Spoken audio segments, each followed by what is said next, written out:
Welcome, visitor. My name is Declan, and I'm pleased to offer you the 8th part of the WoW Player's Diary.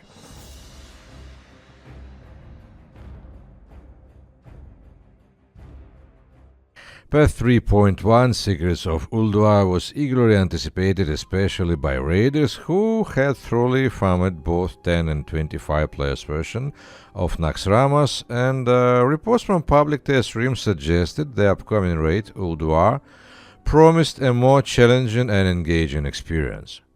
But first, let's look at the significant features of Path 3.1 introduced for a broader player base. Well, first of all, dual specialization. For a one-time fee of 1000 gold, players level 40 and above gained the ability to switch between two distinct talent builds instantly, eliminating the need for constant trips back to the class trainer. This was a massive quality of life improvement, particularly for hybrid classes who frequently needed to change roles. Conventionally, a built-in equipment manager was added alongside this, allowing players to save and quickly swap entire gear set tied to each specialization. Second, swimming mounts. A small but welcome change. Mounts no longer dismounted riders upon entering deep waters. Now everything from horses and rams to engineered motorcycles could swim, removing a persistent annoyance during travel. Third, the Argent Tournament. Far north in Ice Crown, beyond the Citadel's shadow, the Argent Crusade established the Argent Tournament grounds. Here, heroes of Horde and Alliance could test their skills against each other in non-lethal competition. However, construction wasn't quite finished at launch, perhaps due to logistical issues. Players participating in the early tournament daily quest actually contributed resources like stone and wood to Goblin Foreman to help complete the main Colosseum structure. The tournament also introduced mounted combat via special jousting mounts. Completing dailies awarded champion seals, which could be exchanged for rewards like item level 200 epics, unique mounts, and pets. Enterprising players quickly discovered the profitability of trading faction-specific pets via the natural auction houses in Booty Bay and Gadgetzan. While significant in Warp 3.1, the Argent Tournament grounds would become an even bigger hub later in an expansion after releasing Path 3.2. And of course, the main highlights of Path 3.1 was the raid itself. Ulduar. This raid instance was highly anticipated and it largely delivered on its promise. Ulduar marked Blizzard's first widespread implementation of optional hard modes for boss encounters. While the concept debuted with Sartorion in the Obsidian Sanctum, where living drakes alive empowered the main boss, Ulduar applied it much more broadly.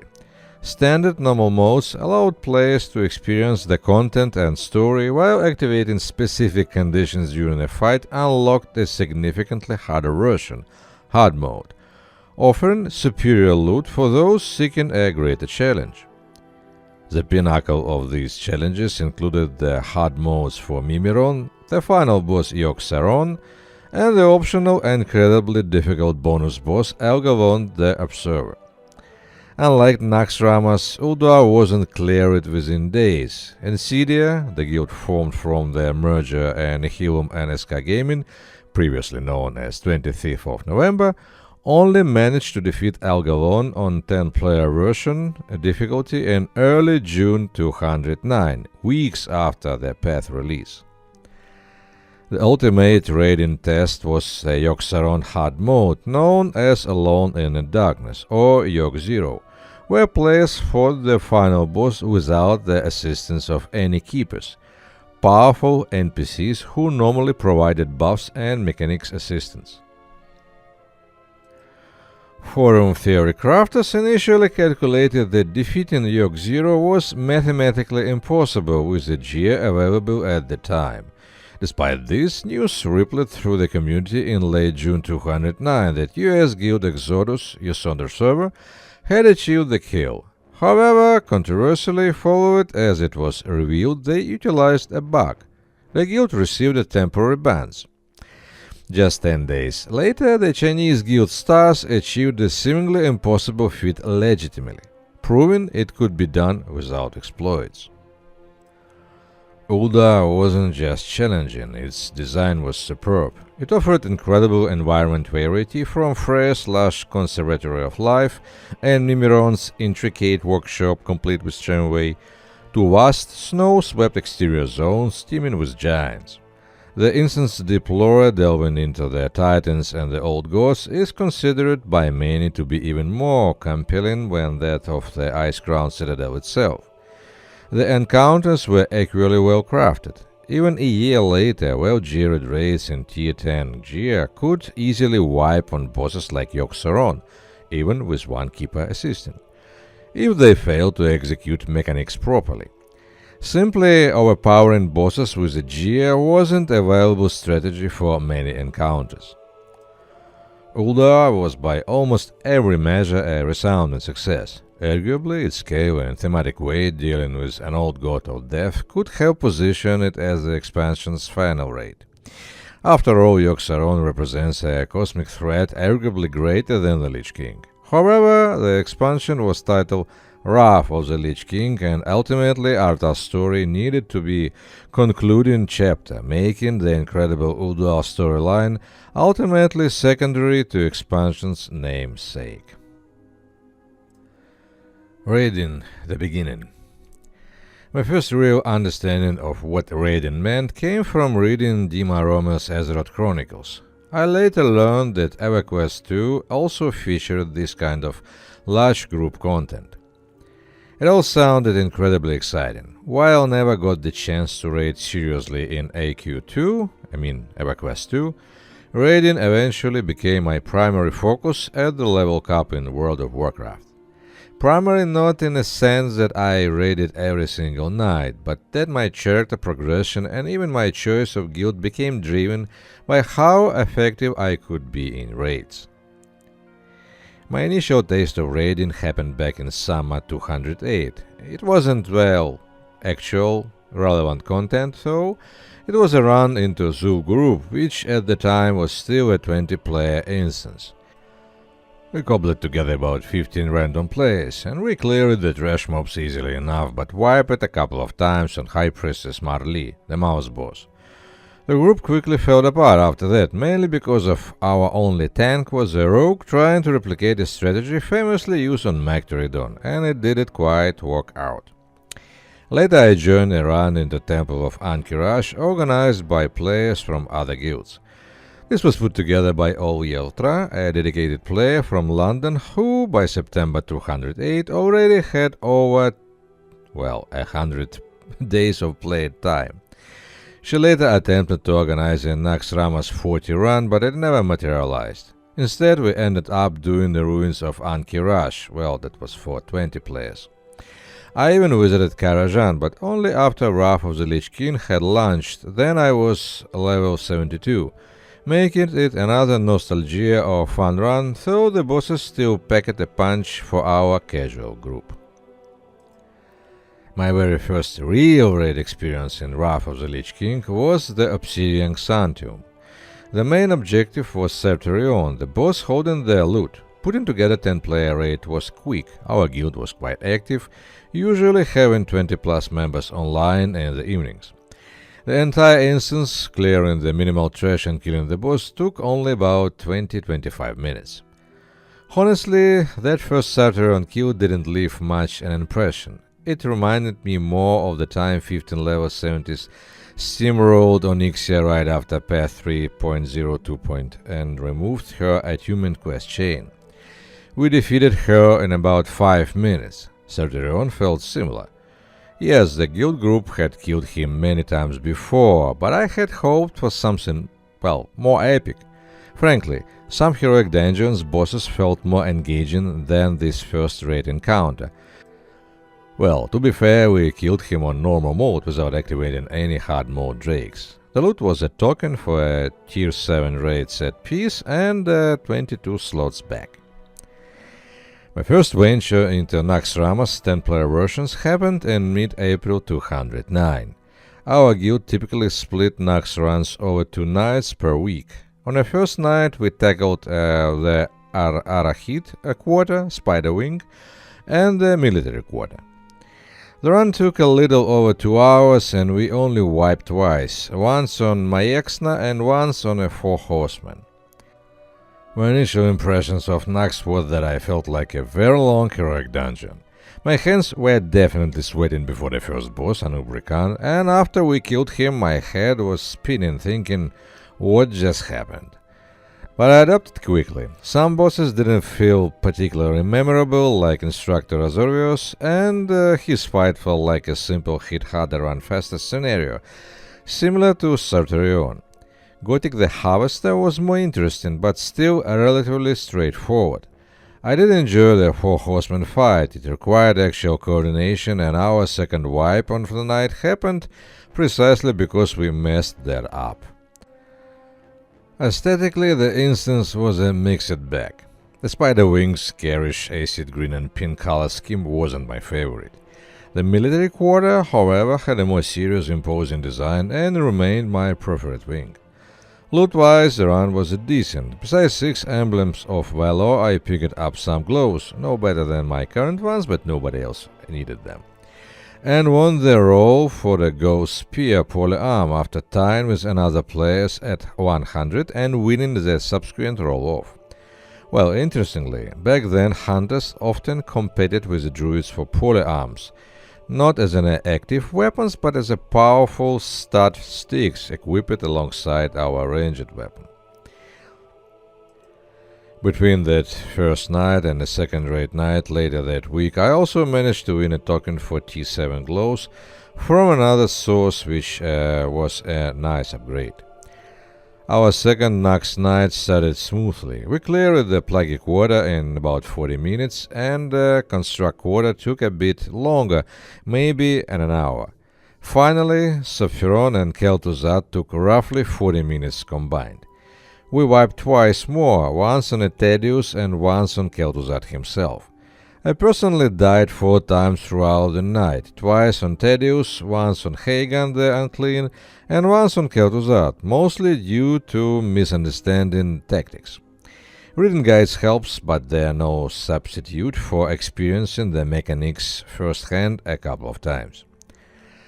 The bosses of these wings felt much more engaging. The Hagan dance to everyone's slime, navigating Groblus poison clouds, the frantic polarity switching on Tedius, dodging frost breath behind ice blocks during Saphiron fight, and coordinating defense against Kel'Thuzad minions.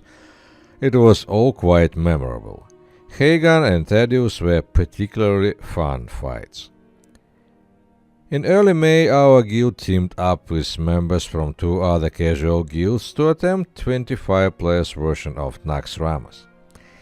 Remember, back then 10 players and 25 players lockouts were separate, so you could raid both each week. None of our individual guilds had enough people for consistent 25-player roster, so we formed a hodgepodge group, whose composition changed week to week. Because of this inconsistency, our progress, if you could call it that, was spotty. Some weeks went okay, others saw us repeatedly wiping on relatively simple bosses like Reservus or Patchwork. We never even managed to reach Kel'Thuzad in the 25-player version.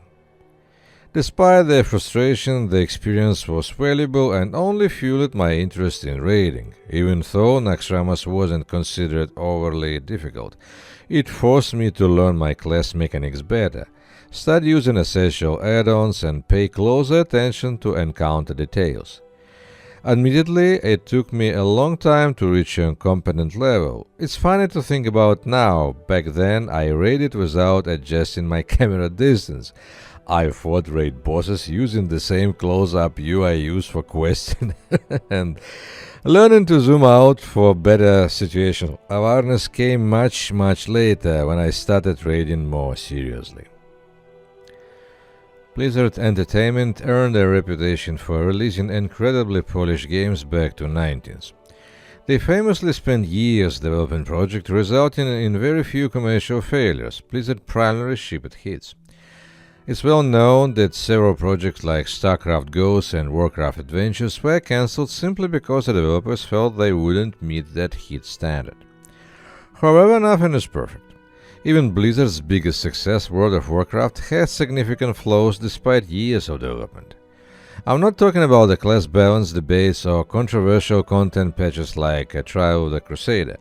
I'm referring to the very foundation of the game, the original continents of Kalimdor and Eastern Kingdoms, often called the Old World. Many veteran players know the likely reason why flying wasn't initially possible in the Old World. This core part of the game, the vanilla experience, was essentially launched incomplete. There were visible seams between zones, unfinished landscapes, missing details on structures, and holes in the game's geometry, texture gaps. To ship the game sooner and prevent players from seeing these rough edges, Blizzard restricted movement. They carefully designed flying paths, Griffon routes, to showcase only the polished areas and prevented players from easily accessing unfinished or off-limits zones. Well, that said that not everything hidden was broken. Beyond the accessible world lay vast, graphically complete but empty zones. Areas like the lands behind Ankh-Rash, the regional Mount Hijau, or zones intended for scrapped content like the Emerald Dream. These places looked finished but lacked of any creatures, mobs or charities, NPCs. There were even fully populated hidden locations like the curious dancing troll village. Before the Cataclysm expansion revamped the old world, a dedicated community of players specialized in exploring these secret or forbidden areas. They meticulously searched for gaps in the world geometry, performed impressive feats of in-game acrobatics, and utilized bugs to glitch through invisible worlds and explore beyond the intended boundaries.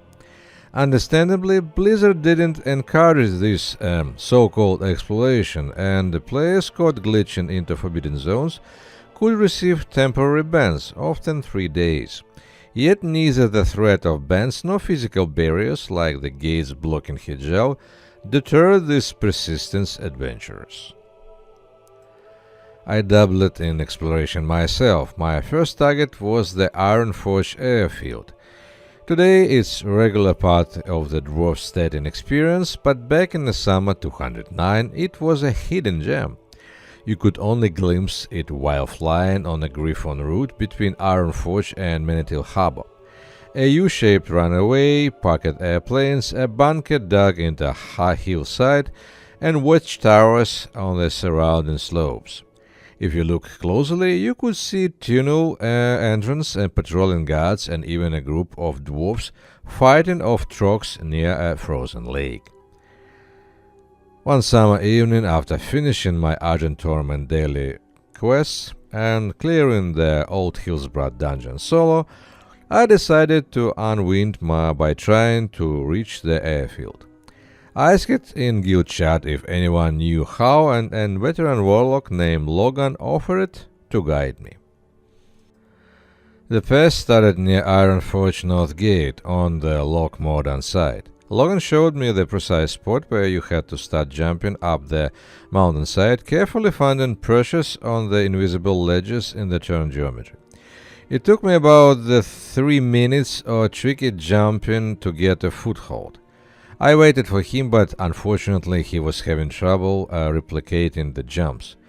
Realizing I'd have to proceed alone, I continued the climb using his advice and relying heavily on my Carbonite add-on map, which displayed terrain details surprisingly well when zoomed in.